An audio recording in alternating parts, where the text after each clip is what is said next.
On the bench today is the PRS SE David Grissom Tremolo, DGT for short, signature guitar. Hey everyone, welcome back to the bench. The purpose of our new Guitar Collector Guy on the Bench videos is to help you make the decision as to whether to purchase a guitar. Today we've got a guitar that's been on my radar for a long time, PRS SE David Grissom DGT, specifically this beautiful gold top guitar. I have a serious soft spot for gold top guitars. I mean, I've owned two Gibson Les Paul gold tops over the years, one in humbucker format and one P90s. And to me, they're just nothing quite as classic and stunning as a gold top. Combine the gold top with binding and a dark back and sides, and you've got my full attention. When PRS announced the SE DGT gold top in 2023, I was immediately interested. Speaking of DGT, David Grissom is a phenomenal player. I first saw him live with Joe Ely back in the late 1980s, and he just blew me away. You have to be a great player to keep up with Joe Ely. David has been a PRS artist since 1985, and his signature DGT model was originally released way back in 2007. The original DGT is actually based on the PRS McCarty model, but with David's specific touches. From a distance, they look pretty similar, but when you zoom in, the differences stand out. The McCarty typically has a fixed bridge, a more traditional one volume, one tone control layout, and pickups that lean towards a vintage, articulate, and clear PAF style tone. Its neck is generally a bit thicker,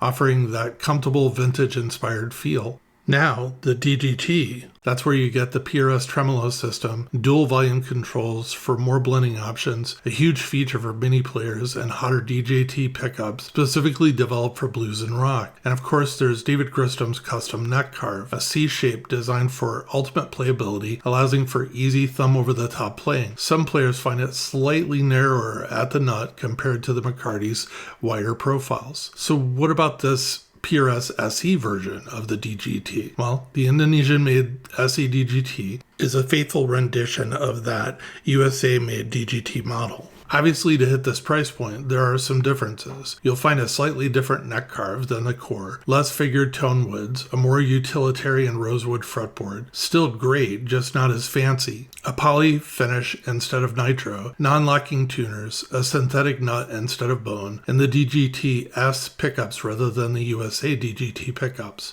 There are even more subtle differences, but these are the main ones you'll notice. I purchased my PRS SE DGT on Reverb from a buyer that had just purchased a guitar a little while ago and had not really played or done anything to the guitar except for installing the PRS locking tuners. When I got the guitar, it was basically a brand new guitar. I would have installed the locking tuners once I got the guitar anyways, so he did me a favor.